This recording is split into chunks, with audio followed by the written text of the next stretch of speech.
Welcome to My Life, Chassidus Applied, episode 323.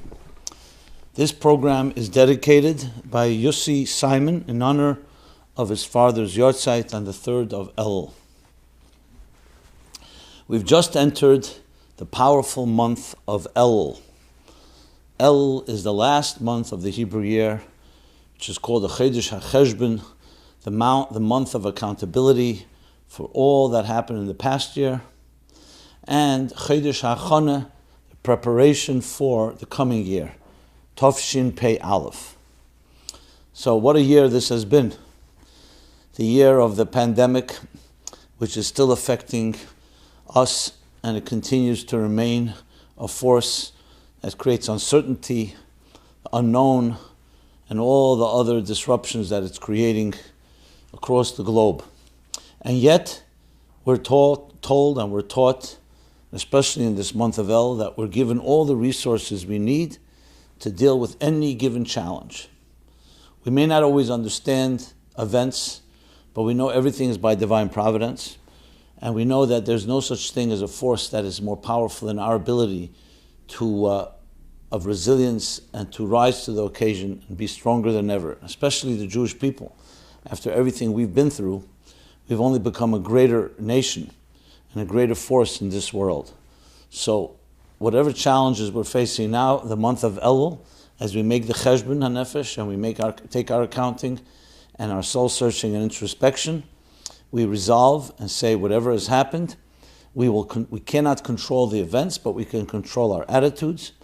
And in every day of this month, that's exactly what we do, as the Rebbe emphasizes time and again, that Elul, being such a central month of accountability and a month of preparation, that's why the acronym of the month of Aleph Lamed Vav Lamed of Elul indicates on all the fundamental principles of life, Jewish life, Torah, Aveda, Gemilas Chasadim, Torah and Aveda, prayer, and good kind deeds, and acts of kindness, which are the three pillars that the Mishnah says, Al Shleisha Dvarim Ha'elam Emed, three pillars the world stands, both the global world, the larger macrocosm world, and as well as the microcosm, which is each individual, and as well as acronym that also includes tshuva, return, and finally geula.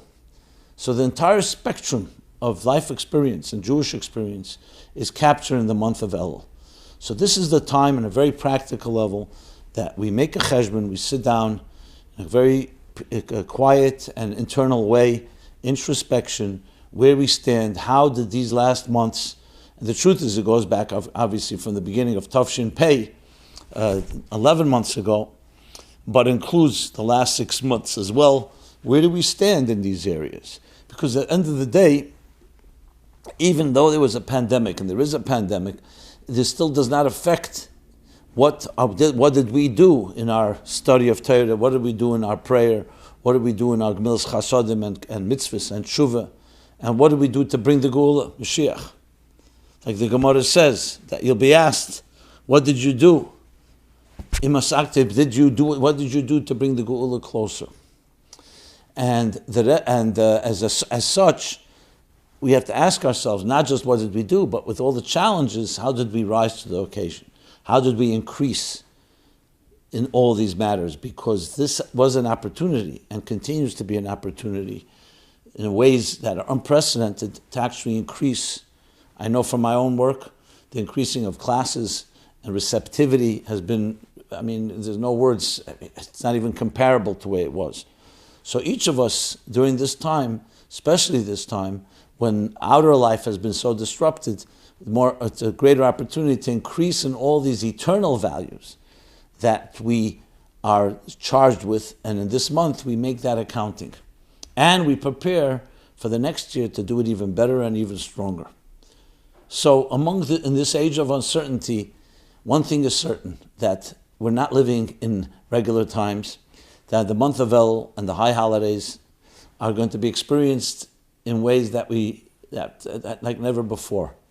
So we have now the opportunity to be innovative and creative to make sure that the Elul experience and the Rosh Hashanah and Yom Kippur and Sukkot and Shmini Atzeres and Simchas Torah is done in ways like never before for ourselves and our families. And this is the time when we prepare for that.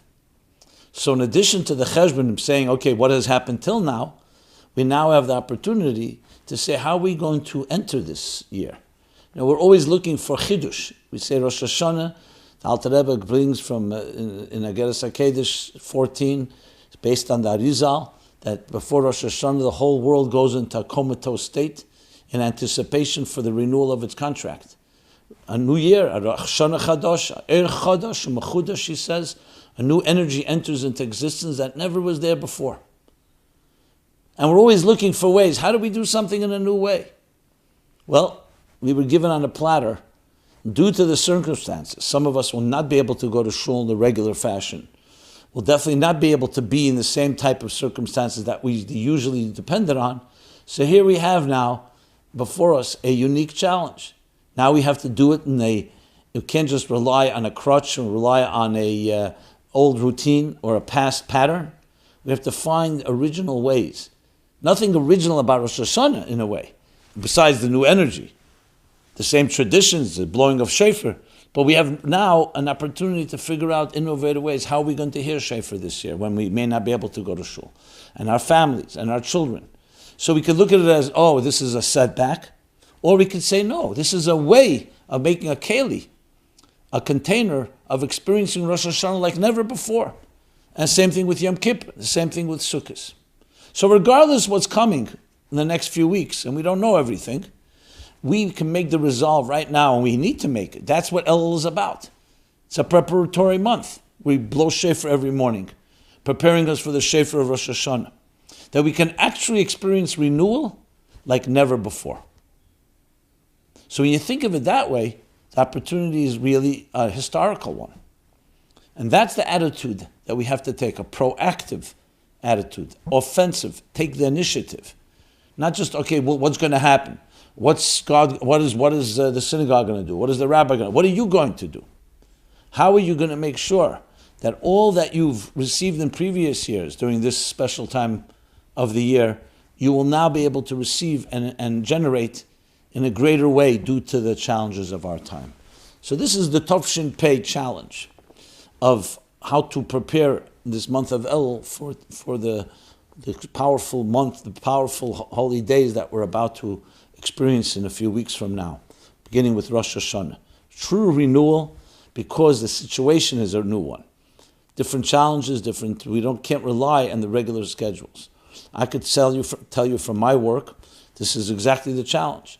How to present Rosh Hashanah, Yom Kippur, in ways that people can really internalize. And I can tell you now, people are experiencing things a lot more intimately and a lot more internally.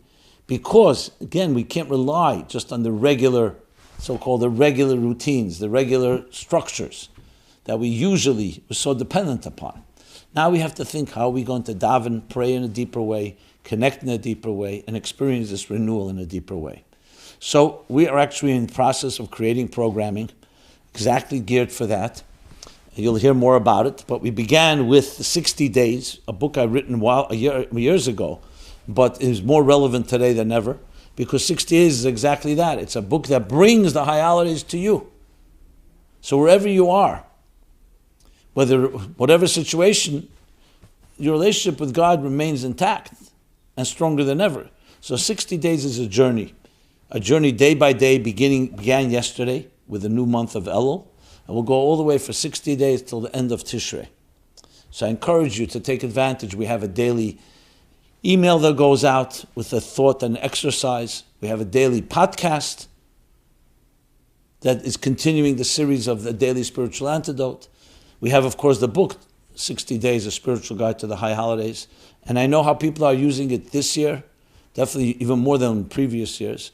And especially if you're a rabbi, a community leader, or a teacher, or in any way have an influencer, it's an excellent tool that you can use even on a daily basis to create a Zoom class or some other program with your constituents, with your people.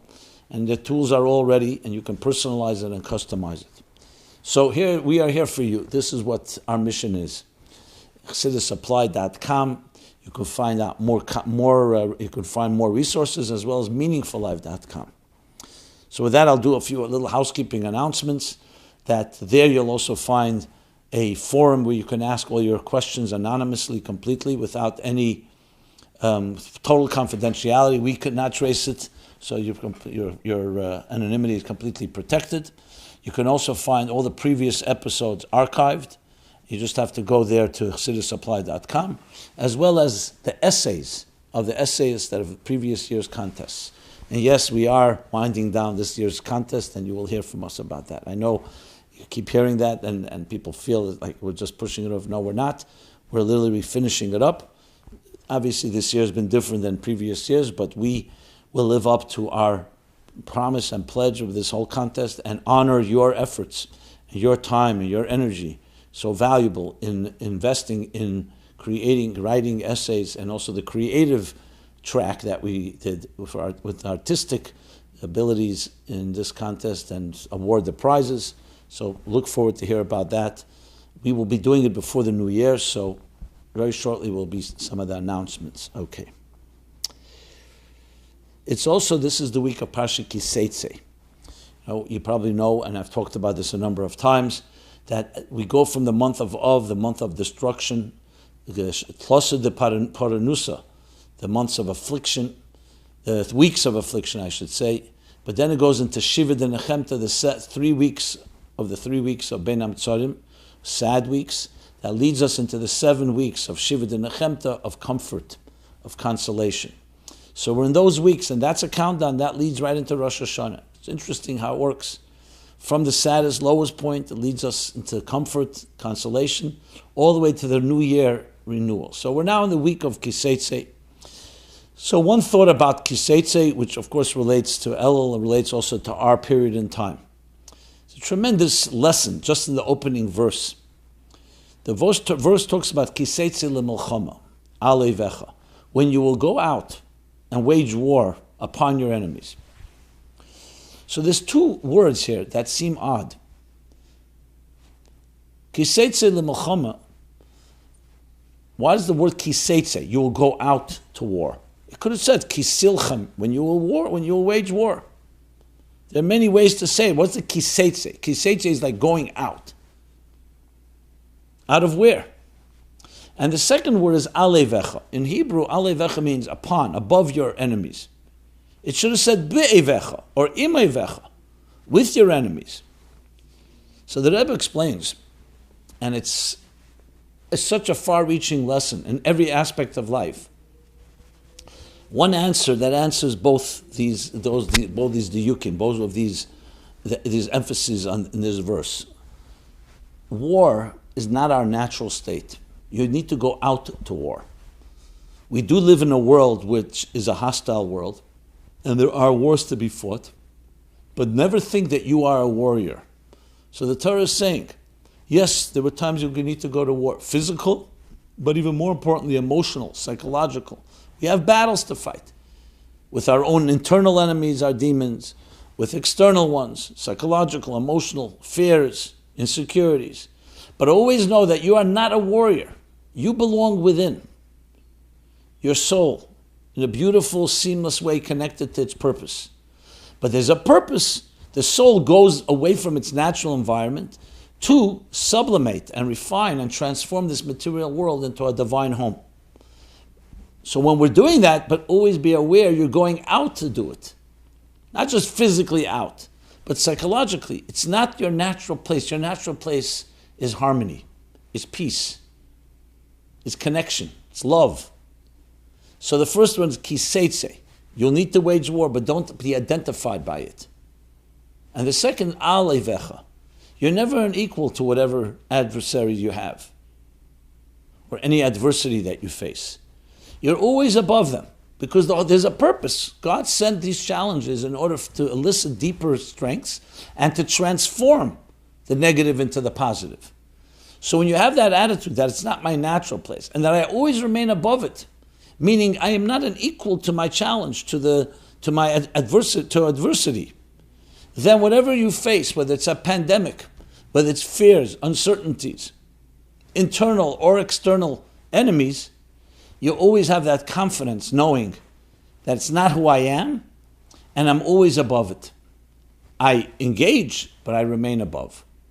And that's tremendous, because no matter what happens in life, very often we feel like we're victims.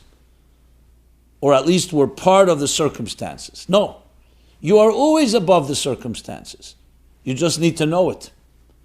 And you're going out to wage war. Even on a practical level, when a battle is fought within your heart and soul, it's already a weakened state. You want to have the battles fought in the territory of your enemy, not in your territory. And that's also psychologically that way. So it's that deep-seated confidence and awareness that we're going out of our natural place and that we always remain above it. Especially in times like this, when we're not sure of things, uncertainties, the fears, the unknowns, whether it's from a health point of view or economic point of view or a political point of view, this lesson is very far-reaching.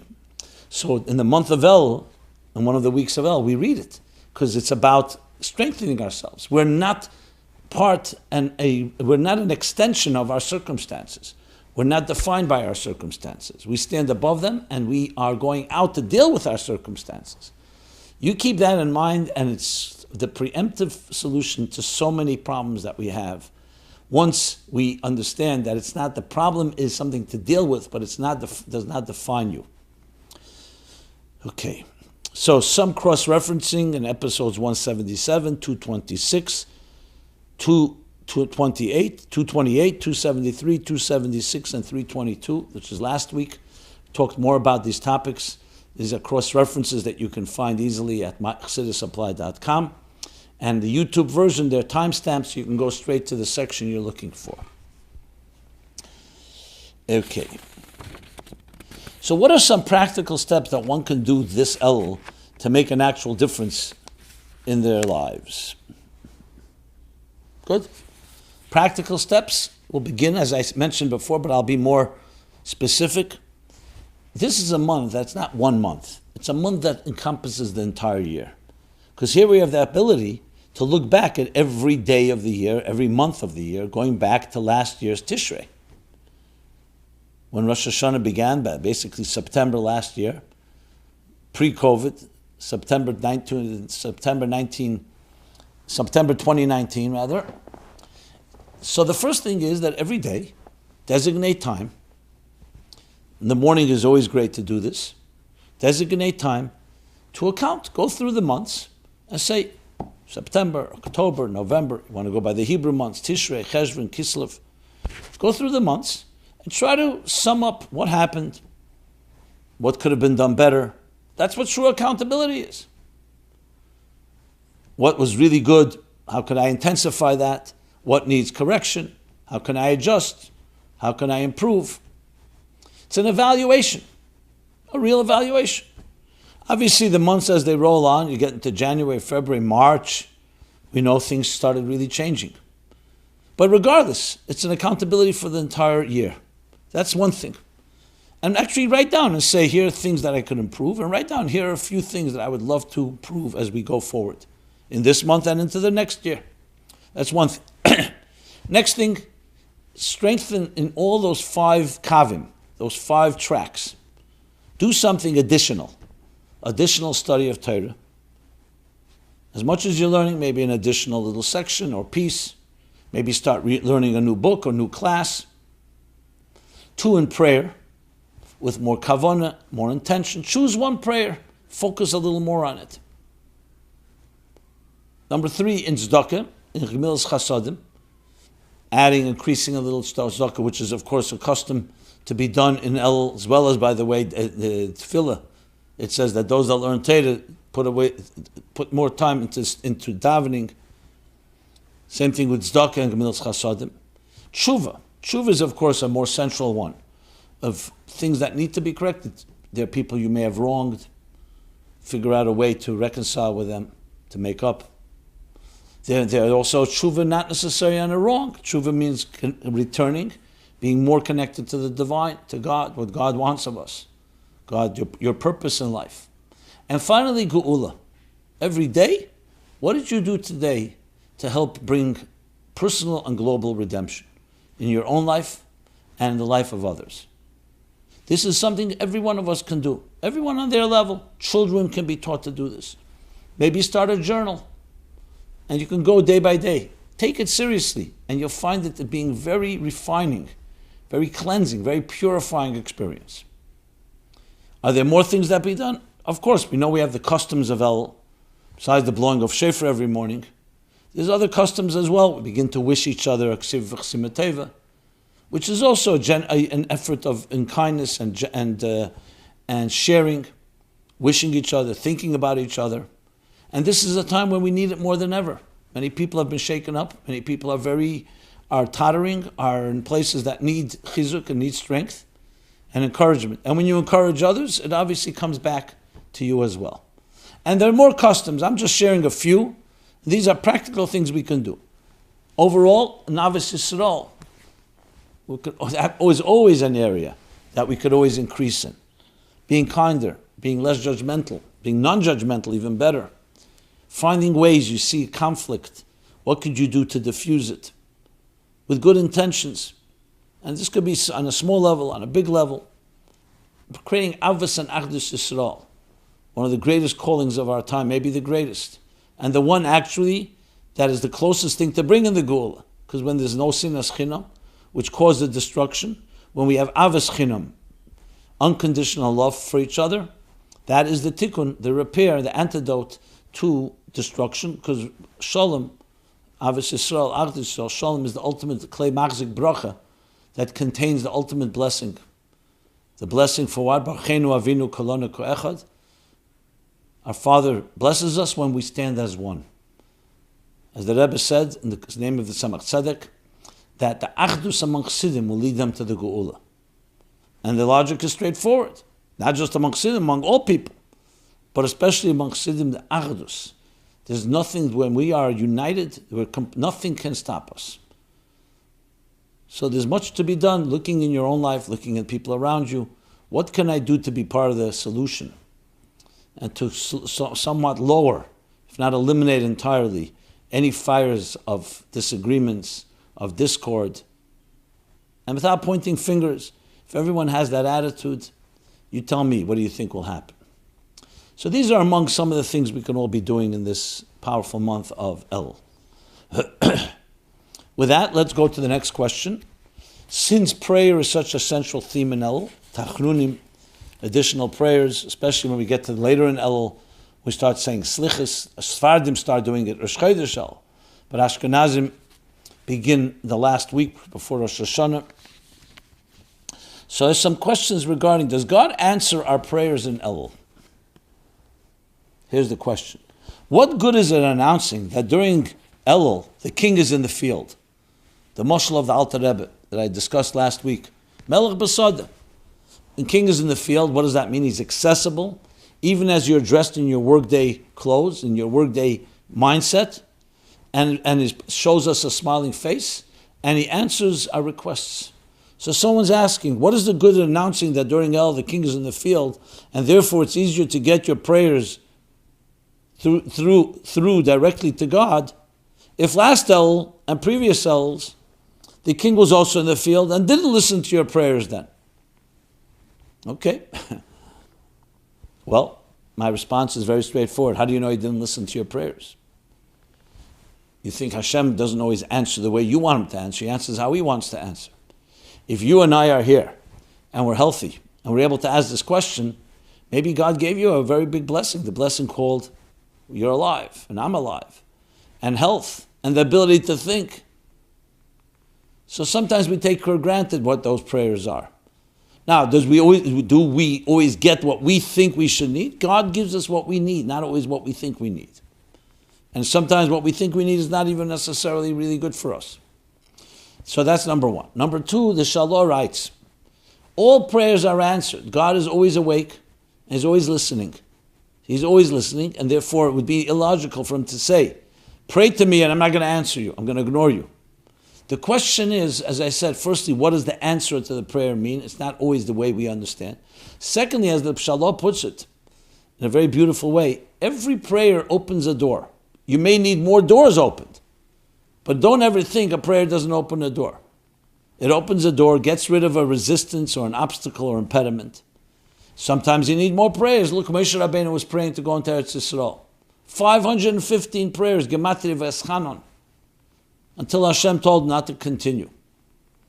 But what those 515 prayers were a waste? If Hashem thought it was a waste, He would have told them after prayer 1, don't continue. Every prayer accomplishes something. If we merit, we see its effect immediately in a revealed way. And if we don't, it means God doesn't want us to see it for whatever reason. It may be seen by our children, by our grandchildren, by great-grandchildren. You think the prayers of our grandparents, who suffered so greatly, were not fulfilled? Look at the Jewish people today. We have freedom. We can serve God as we see fit. We can send our children to any school.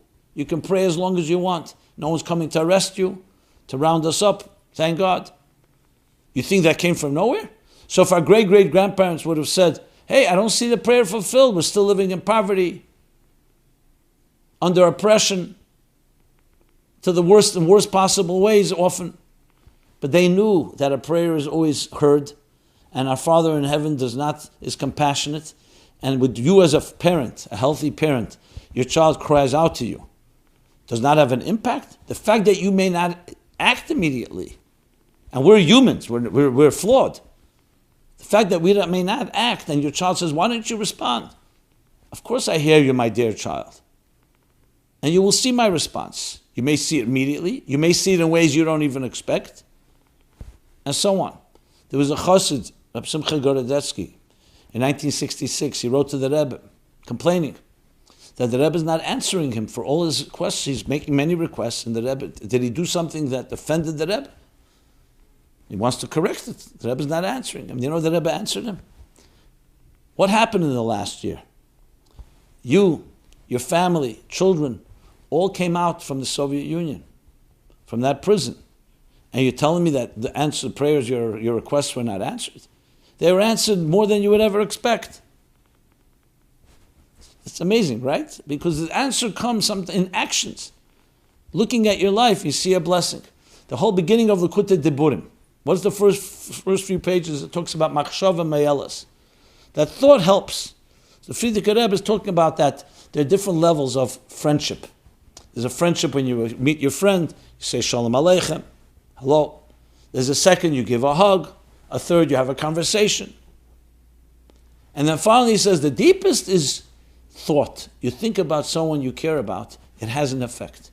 So one of the people sitting in the Farbrengen was in Riga, I believe, in Europe, in Latvia, says to the Frierdiker Rebbe, where do we see that?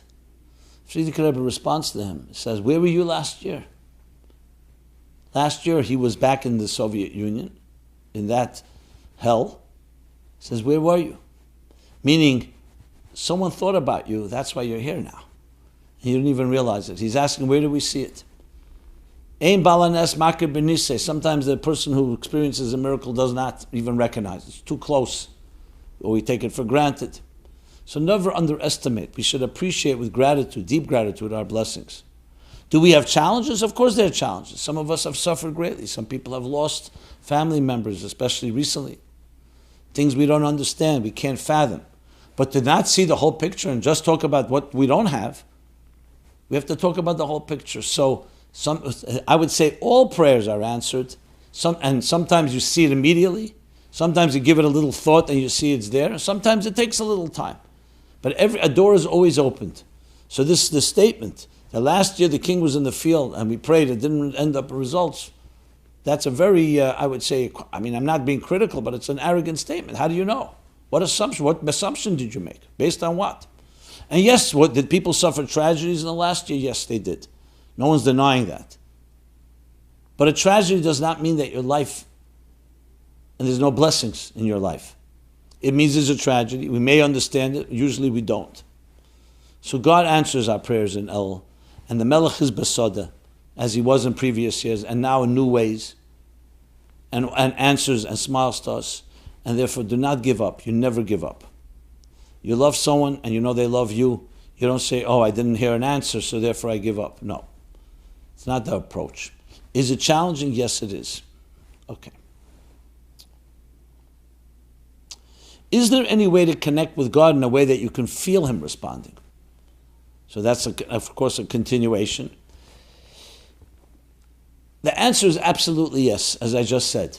You want to see him feel responding? Why don't you think about your breath? Do you know that an average healthy person breathes 15 to 18 times a minute? Exhale and inhale. Do you think about it? Do we even know about it? David HaMelech says in the end of Tehillim, I'll call neshama tahalal ka. Says the Medrash Tehillim, the Medrash on the pasuk, on the verse. Neshama, read it neshima. I'll call neshima on every breath we take. A person should be mahal, should be saying shvach, should praise God. Who thinks about breath? So you ask a question, is there a way you can feel his responding? Yes, every breath is God's breath. Vayipach ba'apav ruach chaim. God breathed into the nostrils of a human being, and that's what neshama comes from, the word neshima, and vice versa. Because the neshama is God's breath. Vayipach ba'apav nishmas chaim. Your heart is beating. I've often mentioned this, and recently someone pointed it out to me. They said they went to visit, a medical person went to visit a relative who's on a respirator due to the COVID. And he remembered a class I gave years ago, that sometimes we take for granted our own breathing. Until you see someone struggling to breathe, you suddenly realize, 1 second, I'm breathing without struggling. And I don't need a machine, thank God. You suddenly call neshima tahalal ka. And if you look around, there's so many areas in life you could see God's intervention and blessings. The sad fact is that we complain when we don't have something, but we don't show equal gratitude when we do. That's human nature. So that's what we have to work on. So that's first answer, that you can connect by feeling him responding. And I'll tell you something even more. Sometimes you don't even pray for it and God gives you life. It's not always a direct response. Sometimes you get a lot more because God trusts us and he says, I'll give you the blessings and I'm sure you'll use them correctly. It doesn't wait necessarily for us to ask. And then going back to the other point, that even if you ask for something and you don't see the response, how do you know? Maybe most of the resistance has been removed. Maybe you will soon see it. Maybe your family will see it. Maybe it will be the children. So it's generally an attitude of recognizing that we're partners, and we have to have that humility to realize that God is there. We know about the adversaries tshuva, starting from Rosh Hashanah, we say, Karev Hashem l'chol kerev, karuah b'yesei karev. So the Gemara says, Dish Hashem b'motza karuah b'yesei karev. That, when is that referred to? As adversaries tshuva. Because, as Chassidus explains, the nitzutz, which is the spark of the soul, like in an orbit throughout the year, gets very close to its source. So they tug at each other, like two flames come close to each other. So even though God is always present, all times and everywhere, there are times where there are less layers. And Elul is the preparatory month when the Melech is besod. What does that mean? There are less layers. You have more access. Is God not always available? Of course he's always available. Eneid Movade. But there are times where the material world blocks it out. We don't see it. We'll talk more about this in the Chassidus question at the end of the program. So there are times in the year, and there are places that are more conducive and have less filters, less blocks, less curtains. And this is a time like that. Much easier to access. Using the mashal of Melech Basada, the king is in the field, accessible. You don't need any preparations.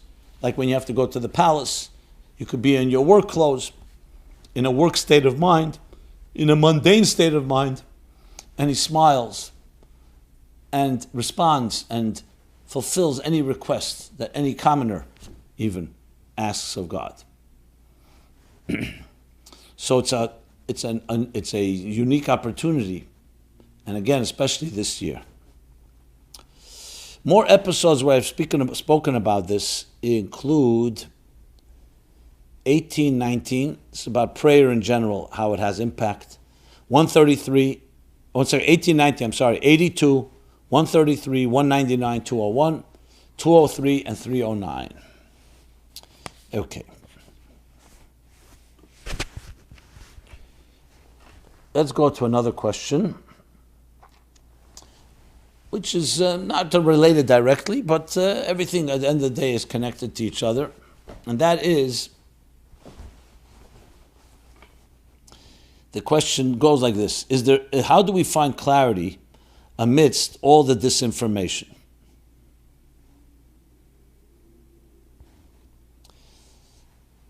To the esteemed Reb Jacobson, as you may know, a video recently emerged from the Minneapolis police officer's body camera footage that changes the narrative we have all become so familiar with regarding George Floyd.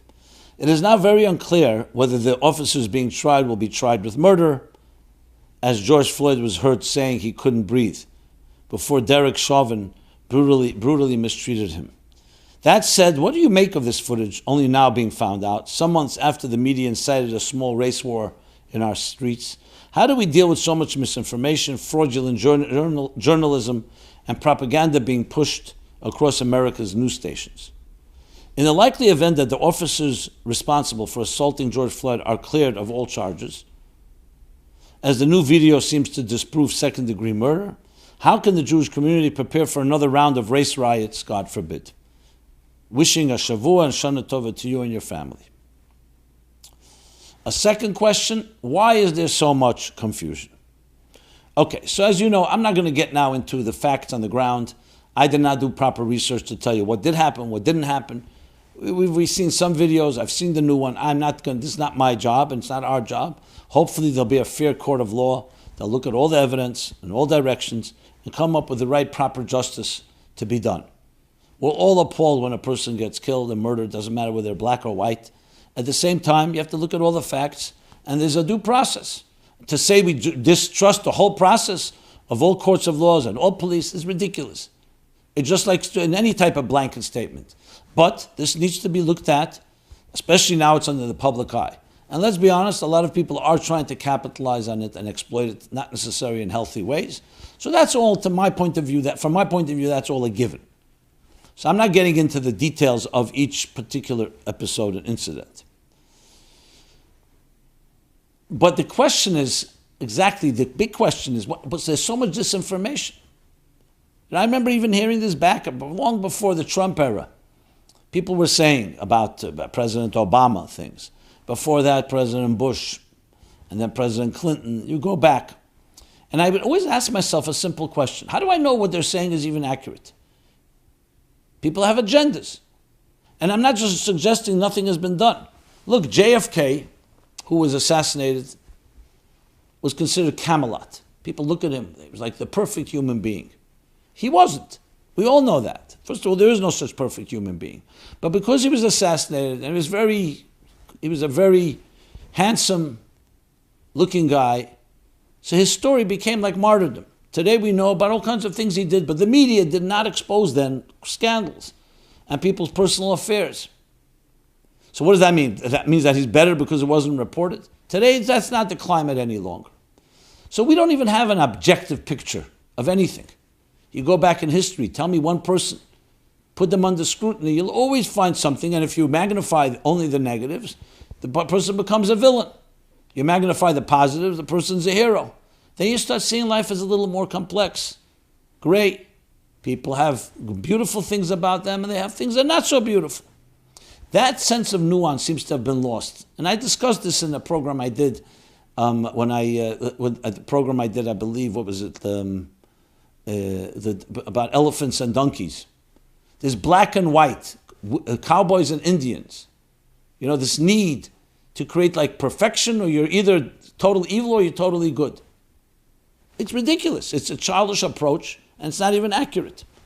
So the first thing we need to know, if you want to have clarity among this information, you have to step away and stop becoming an addict to the media. Yes, we're being fed, we're being programmed, we're being brainwashed, and it's one big joke almost. It's like an entertainment industry. You want to free yourself? The Mishnah says, "Ein lecha ben chayrin ela misha esek b'Torah." You don't have a free person unless someone's studying Torah, immersed in Torah. I remember the Rebbe once saying, it doesn't say everyone who learns Torah is a ben chayrin, because a lot of people who learn Torah and they're not so free. But you can't be free unless you study Torah. But 1 second, what do you mean? We live in a free country, the United States of America. We have we have a Bill of Rights. No, because you're not free when you're being fed and you're consuming and you become addicted to the consumption of other people's perspectives. When you learn Torah, you're learning God's perspective. You're rising above political partisanships, subjective opinions, self-interest groups, and people's self-interest. You're going to a pure place that has no agenda. God, who created the world, created a world that is not a God that's not human and not subject to human flaws and frailties and subjectivity. Until you don't come to find some type of oasis of being able to connect to something that's beyond the fray, that's above the fray, beyond all these partisanships, then we become part of it and we become a victim to it. This steady inundating, literally inundating our senses, overload, information overload. And you hear this and you hear that, and then you argue about it and you consume with it. It's become like, that's their intention. They need viewers. They need advertisers. You need viewers. So you start wondering, are they giving me truth? Am I going to say it's all lies? No, it's not all lies. But it's a whole mix, and you can't, when you don't know what's a lie, what's truth, they all become like all in doubt. Everything is up in the air. So we have to free ourselves from the social and cultural pressures, whether it's media, politicians. Find those moments you can free your mind, free your heart, by touching upon transcendental ideas, beliefs, value systems. And yes, what does God want of you? That's the most important thing. And you say, what about religious authorities? They also have agendas. That's true. And if they do, they're not people that you necessarily have to turn to either for this clarity. They're not living up to what a true Torah person should be. A true Torah person should be someone who's only interested in a higher truth, not someone's definition of what truth is. Don't tell me what's true.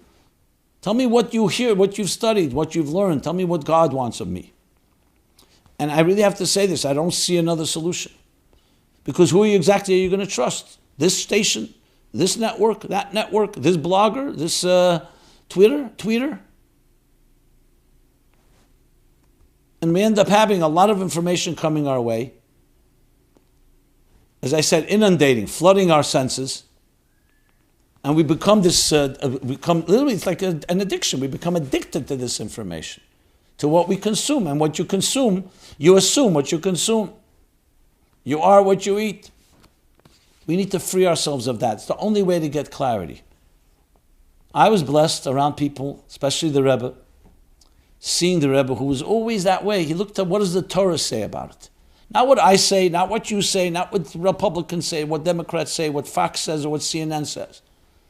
And all the others. I'm not going to mention every name out there. What does the Torah say? What does God say? And when you have that, you get a laser crystallized picture of things, a clarity that allows you to look at something with a bird's eye view, because it's not impacted by any self-interest, by immediate gains, no strings attached. Nobody's benefiting from it, becoming wealthy because of it. That's how you begin to get clarity. Why is there so much confusion? Because we're not allowing ourselves to get up, to access our soul, which gives us a bird's eye view of life. We become part of it.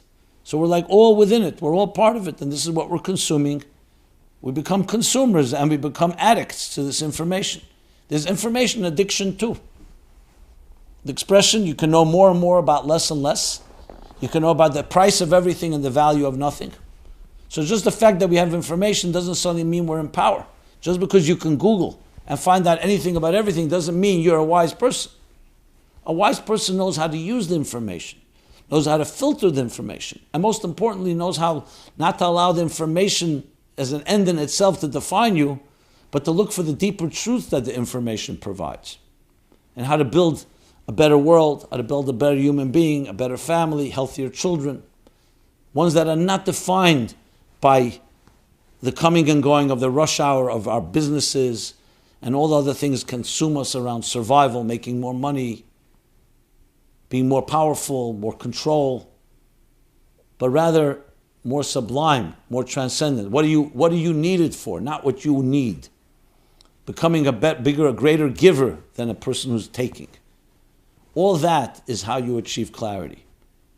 So you cannot become, you can, if you want to be part of the solution or you want to find clarity, you have to free yourself. You cannot be part of that whole merry-go-round and roller coaster of life and expect to have a clarity. You have to step aside and be able to look from the top down. What do you think Shabbos is all about? You shut down as much as possible the material world around you, and you could enter a spiritual space and see, what does God want of me? Shabbos Lashem. A deeper vision, a greater vision, up from the 30,000 foot level or even higher. A holy day where you allow yourself to be lifted to another place. And then that should infuse the 6 days of the week. Because you could say, so why not have Shabbos all week long? Because the purpose is Dira B'Tachtenim. God wants us to take that vision of Shabbos and bring it into every day of the week. That Sunday comes, and Monday comes, and Tuesday, it's all infused with a higher picture. Now you have to enter the world, yes, you have to do your business, and you have to survive, and you have to engage with the material world, but it's always informed by a bigger picture. The Rebbe Rashab once saw a Talmud of his, one of the Bochrim, became later wealthy because he opened a galoshes manufacturing, and that was saved many shoes because he lived in the shtetl, they weren't paved streets, so galoshes. Now he became very wealthy, very successful. The Rebbe Rashab gave one look at him and saw where his head was. He said to him in Yiddish, he said, a kop in galoshna, fis in galoshna begizeno, but a kop in galoshna. I've seen a feet in galoshes. Feet, that's where they belong. And the galoshes, the feet, galoshes are for the feet. For the shoes on your feet. But a head in galoshes, I've never seen a head in galoshes. He saw that his head was completely consumed. Now, do you have to use your head in business? You do. But the expression is belay lev v'lev, which means do what you need, maso matan ba'amunah, to make sure your business is run ethically and fairly, successfully, but don't be defined by it. It doesn't define who you are.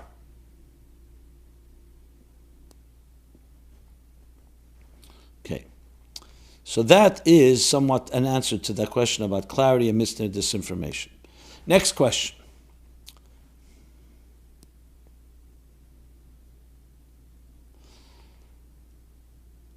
Are there any predictions about current events in the Torah? This question, I believe, was asked to me earlier. So let me just answer specifically. The Torah, since it's Kodma Torah Le'elam, which means Alpaim Shana Kodma Torah Le'elam, God, the Torah is God's blueprint for creation. So of course in the Torah, it's the blueprint for everything from the beginning of time till the end of time. However, that doesn't mean necessarily that we have access to it. And we should even be pursuing, looking for predictions. So in the Torah, are there predictions? There are predictions that Mashiach is going to come. There are predictions of events that will lead to that. There are predictions of events throughout history. Sometimes we've seen them fulfilled very literally. Sometimes we haven't seen them completely fulfilled. But it's not our mission. Tomim ti Hashem alekecha, it says. Follow God in a straight path, in an innocent path. Don't be too smart. We're not charged to go look for predictions. We're not crystal ball people. What God wants us to know, we know. The mysteries we don't know, we don't know. So we're not looking for predictions, we're looking for responsibility. If you can look in the Torah and say, okay, what happened in previous pandemics? How did human beings deal with it? And you study, you come to discover that the whole issue of pandemic is already addressed in the Talmud, in Baba Kama. We talked about it at length at the beginning of the outbreak. And based on a pasuk in Chumash, boy, that it says, when the plague broke out, the plague of the firstborn, va'atem le'seitzu ish mepesach be'seyad beike. God says to Moshe to tell the people, and you, none of you, not one person shall leave your home until the morning. And this is the basis of quarantine. So if you look in the Torah, yes, talks about quarantine and talks about how to deal with it. And maybe the deeper purpose, and the Jews have been quarantined, had to deal with plagues and pandemics in the past. But this is not about predictions. This is about being prudent and learning and behaving as the Torah tells us to behave responsibly. But above all, to learn the lesson from it. If you learn a lesson and say, I've learned the lesson how to daven and be connected to God more because I couldn't go to shul, I had to find out how to do it from my home. To do a Pesach Seder in a very original way, to connect more. To connect with friends, to learn Torah in a deeper way, to daven in a deeper way. To do upcoming Rosh Hashanah Yom Kippur in a deeper way. Then you're really living up. It's not about the prediction, it's about what are we doing with it. And when we do what we need to do, then yes, the promise is that we're going to bring the Geula. The Geula will come. That's the ultimate prediction. And every part of this, every step toward the way, as you see the Rebbe, he saw the fall of the Soviet Union. He saw it as a type of prediction. He saw the Yalkut Shmeini when there was the Persian Gulf War, the battles. You saw the medrash, a fulfillment of a medrash, that people are going to be scared, they're going to ask what to do. And Hashem will say, don't be afraid, my children. Bone al tisyaru, why? Higiyaz mangulaschem. Your time of redemption has arrived. But it's not about a crystal ball sitting around and trying to figure out the future and predictions. It's ultimately all about my and your responsibility. What are you and I going to do? Not so much what's going to happen tomorrow. So yes, we know every disruption is meant to lead to a new revelation. Between a yesh and a yesh, there's an ayin be'emtza. And that's what transition is about. And when you know that and you keep strong, then you can ride through anything, but also be part of the solution. Do things, initiate, generate. Okay. See, I wrote here, see episode 162, so I assume I must have spoken about that as well in episode 162. Okay. So now I'd like to do a few follow-ups. There's plenty of follow-up that I left for later weeks. So let's try to do some follow-up. Okay. Now there's some more painful topics and ones that are not less painful. I'm going to do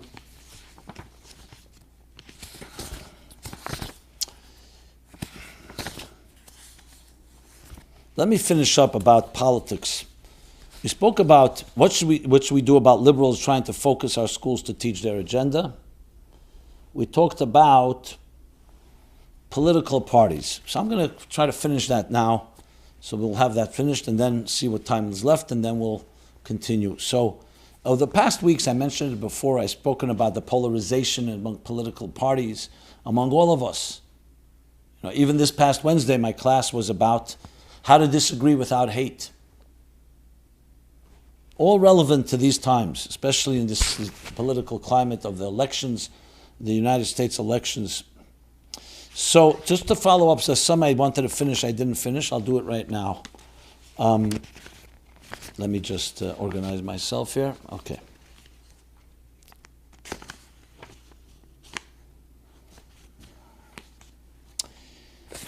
So, in finishing this topic that I addressed a few weeks ago, so many comments came in that took issue with my approach, where I basically said we need to be above all the parties.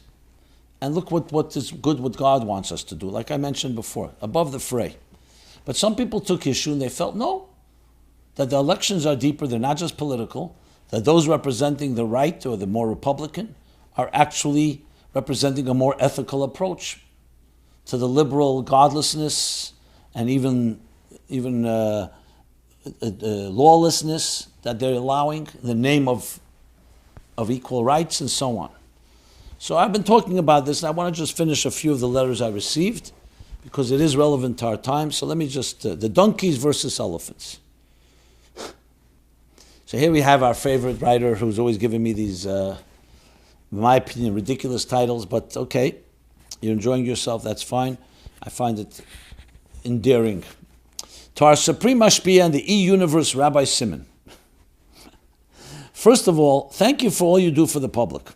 It is indeed a true blessing. I was surprised by your donkeys versus elephants broadcast because the choices we face in this upcoming presidential election are really all about life and our visions for the future of the USA and to a greater extent, the world. Pro-choice versus pro-life, anarchy and separation versus preserving the liberty enumerated in our country's founding documents, calling 911 to have a social worker come, quote-unquote, redirect funding from the police, i.e. defunding, versus having a strong police presence,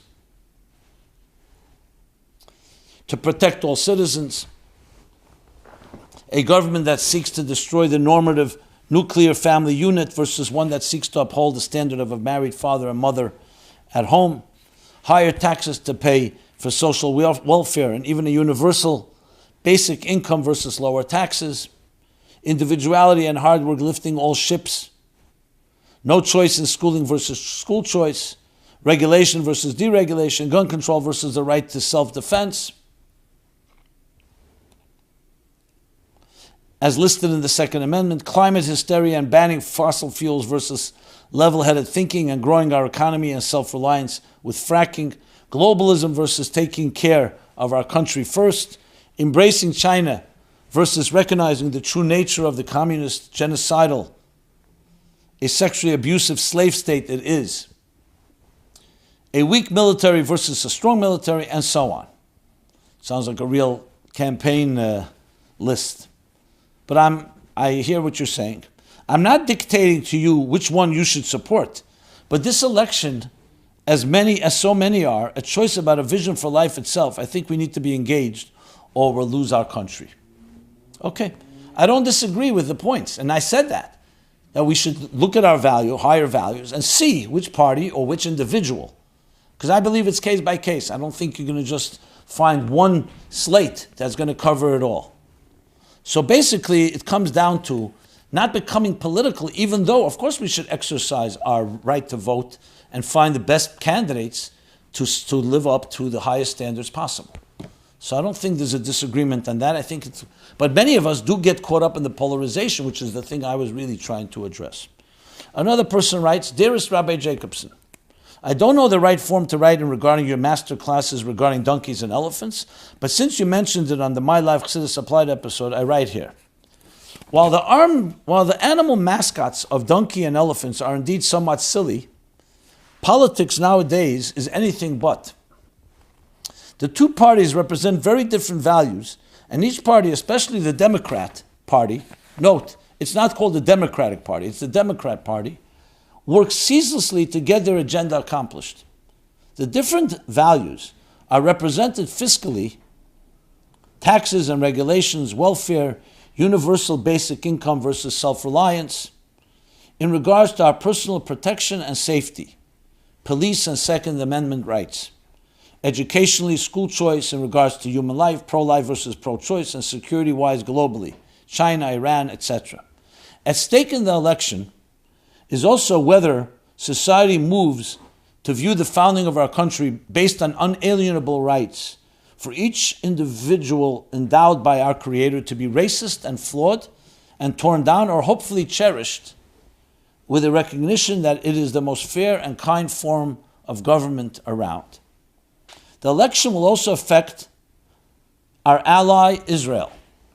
In my opinion, there's only one party that has any values similar to Torah values. This same party has values that will, with God's help, bring prosperity, equality, and blessing to our country.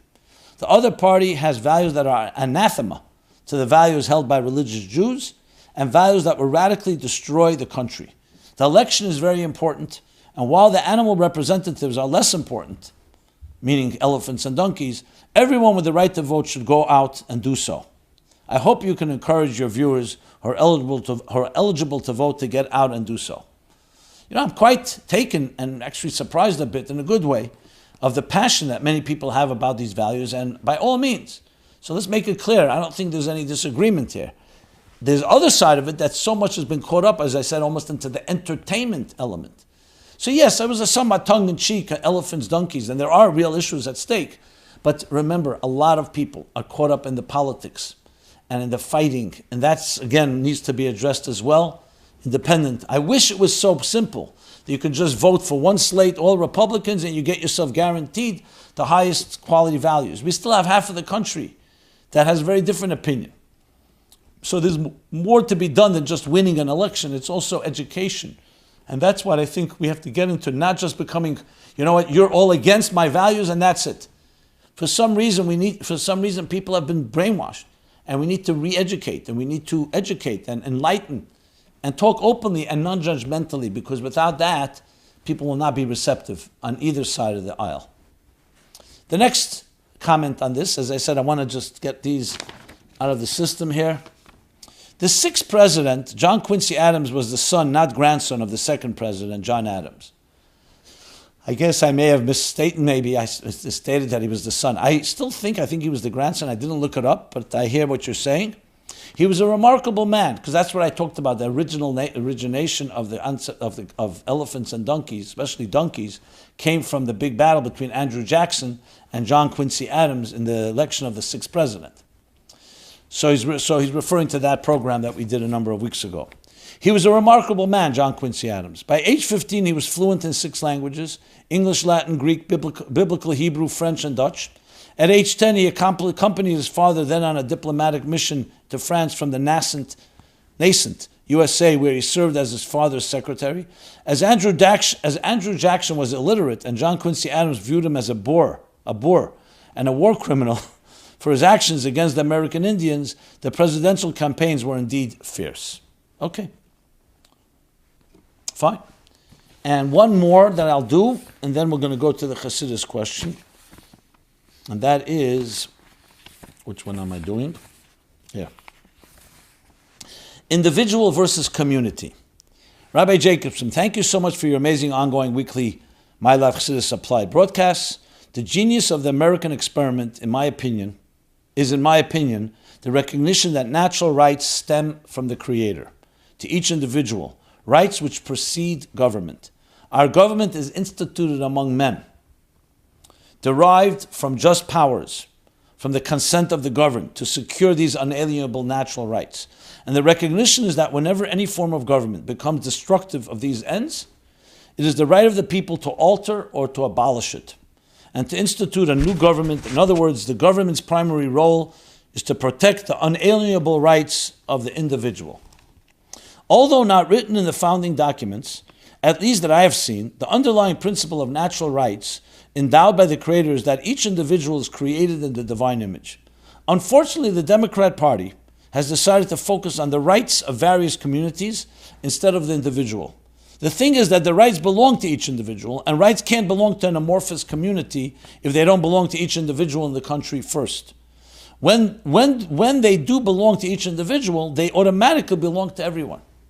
When the government divides people by skin color, country of origin, or religion, and attempts to confer rights on that community above and beyond the natural rights endowed by the Creator, what ends up happening is that the natural rights of every individual are trampled upon. I agree with the writer whose letter you read in episode 321, that the donkeys as a party don't believe in the founding principles, they don't believe in God, and thus can't believe that natural rights stem from a Creator. Once they pull the key foundation block out from the bottom of the pile, the American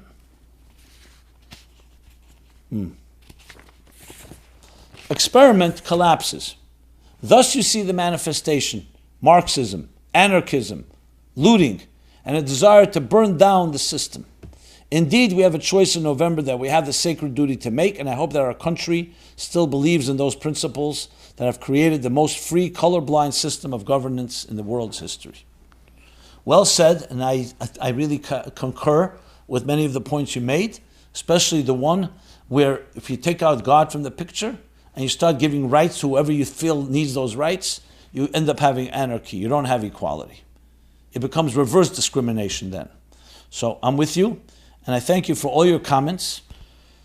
And though this is Chassidus applied, you could say, well, this sounds political. It's not, because it's ultimately based on God-given values, God-given rights, which is so much affecting our country today. And we're trying to apply Chassidus to the situation on the political arena and the landscape of social and cultural life today.